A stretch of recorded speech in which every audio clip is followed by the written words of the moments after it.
नमस्कार मित्रांनो, विश्वास ठेवून मी हा खाटू श्याम उपाय केला आणि 50 लाखाचं कर्ज नील झालं. खाटू श्यामजीचा हा चमत्कार. जय श्री श्याम, जय खाटू नरेश. नमस्कार मित्रांनो, आज मी तुमच्यासमोर माझ्या आयुष्यात घडलेला एक असा अनुभव सांगणार आहे जो आजही आठवला की माझ्या डोळ्यात आपोआप पाणी येतं. तर संकटाची सुरुवात. मित्रांनो, कधी तुमच्या आयुष्यात असं झालं आहे का की रात्री झोप लागत नाही, फोन वाजला की भीती वाटते, प्रत्येक माणूस शत्रू वाटायला लागतो आणि मनात एकच प्रश्न फिरत असतो, आता काय होणार? माझ्या आयुष्यात असाच एक काळ आला होता, ते मी सांगणार आहे. माझ्यावर 50 लाख रुपयाचं कर्ज होतं. बँका, फायनान्स कंपन्या, ओळखीचे लोक, असं खूप जणांचं कर्ज होतं. सगळे पैसे मागत होते. व्यवसाय तोट्यात गेला. उत्पन्न बंद झालं. घरात शांतता राहिली नाही.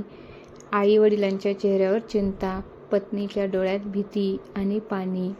सगळे टेन्शनमध्ये होते आणि माझ्या मनात अपराधीपणा. आत्मविश्वास संपत चालला होता. काय करावं समजत नव्हतं. एक वेळ अशी आली की मी स्वतःला विचारलं, मी खरंच अपयशी आहे का? देव आहे का खरंच? मी फक्त आपणच मूर्ख आहोत असं मला वाटायला लागलं. मित्रांनो, मी देवाला प्रश्न विचारू लागलो होतो की खाटू श्यामजीची ओळख फक्त दिवस योगायोगाने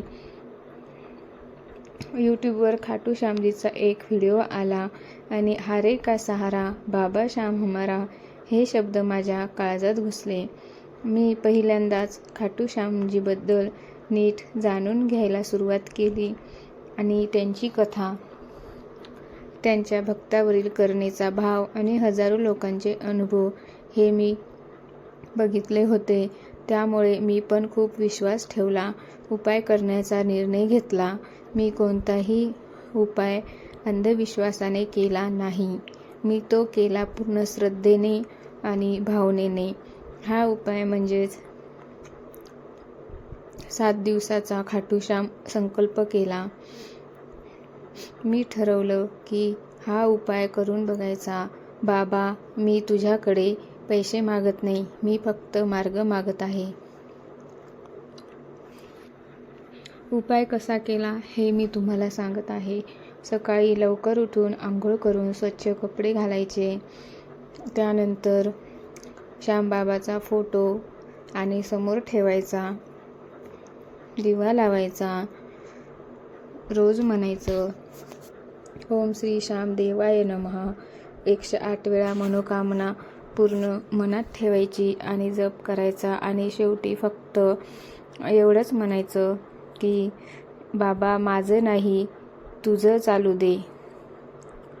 पण पहिल्या काही दिवसात मला काहीच बदल नाही वाटला. मी खूप नाराज झालो. सांगतोय खरं, पहिल्या 2-3 दिवसात काहीच फरक पडला नाही. खूप टेन्शनमध्ये आलो. उलट अडचणी वाढल्यासारख्या वाटल्या. मग पण आतून एक आवाज येत होता, थांब, विश्वास ठेव, मी आहे तुझ्या पाठीशी. मग नंतर चमत्काराची सुरुवात झाली. 4थ्या दिवसापासून लहान लहान गोष्टी बदलायला लागल्या आणि त्यानंतर एक जुना क्लायंट अचानक संपर्कात आला. अडकलेले पैसे मिळायची आशा निर्माण झाली. बँकाकडून बोलणी सुरू झाली आणि त्यानंतर 7व्या दिवशी मला जे घडलं ते ऐकून तुम्हालाही आश्चर्य वाटेल. 50 लाखाचं कर्ज नील. एका विशेष बैठकीत माझ्या कर्जावर सेटलमेंट झाली. व्याज माफ झालं आणि दंड माफ झाला आणि हळूहळू कर्ज पण नील झालं. मी त्या दिवशी खूप रडलो, आनंदाने, कृतज्ञतेने. हे फक्त पैसे नव्हते, तर हे फक्त कर्ज माफ होण्याचं नाही, हे होतं एक आत्मविश्वास परत येण्याचा कुटुंबात आनंद परत येण्याचा आणि देवावरचा विश्वास पुन्हा जागा होण्याचं मी स्पष्ट सांगतो की हा कोणताही आणि हे एका रात्रीत होणार चमत्कार नाही. हा कोणताही जादूचा उपाय नाही. हे आहे विश्वास, संयम आणि सकारात्मक कृती. देव तुमच्यासाठी दार उघडतो पण चालत तुम्हालाच लावं लागतं. जर आज तुम्ही कर्जात अडकले असाल, मानसिक तणावात असाल, निराश झाले असाल तर एवढंच सांगत आहे, हार मानू नका. खाटू श्याम बाबा आजही हारे का सहारा आहेत. जय श्री श्याम असा मंत्र जप करत राहा. बोलो श्याम बाबा की जय असं म्हणत राहा. जर हा व्हिडिओ तुमच्या मनाला भिडला असेल तर लाईक करा, कमेंट करा, चॅनलला सबस्क्राईब करा. जय श्री श्याम. धन्यवाद.